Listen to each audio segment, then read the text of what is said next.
This is the VOA Special English Economics Report. Factory labor built China into the world's third largest economy after the United States and Japan. Now something else is building: labor tensions. China bars labor unions independent of the Communist Party.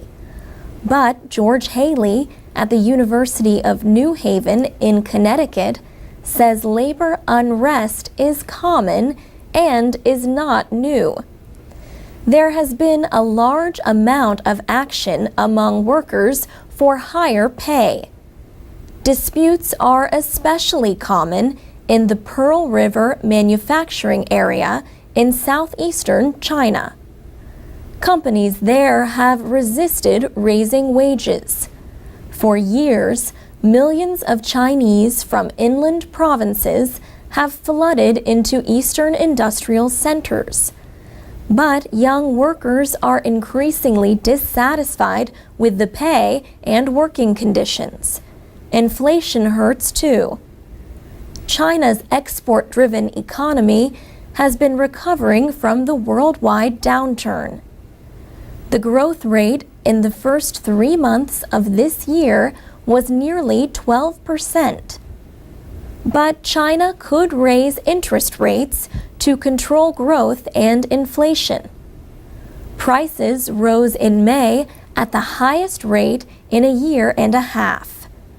Migrant workers also face added costs for services that were free in the past, like medical care and education. Also, the easy availability of credit has pushed up housing prices. The government does not report on migrant unemployment, but media reports say an estimated 20 million migrant workers returned home last year after losing their jobs. Labor unrest in China takes different forms. Recent strikes against foreign companies have included suppliers for Japanese car makers Honda and Toyota.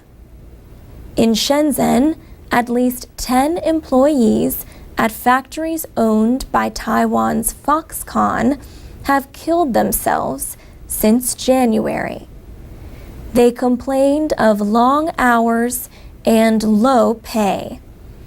Foxconn makes Apple iPhones and iPads and electronics for other companies. Foxconn has agreed to double basic pay to nearly $300 a month.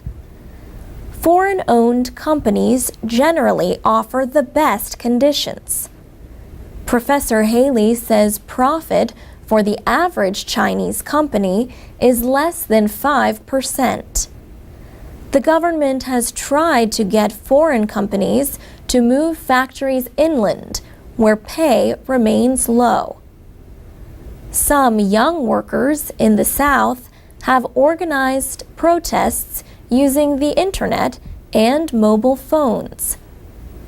What remains unclear is how far this can go before the government reacts to it as a threat.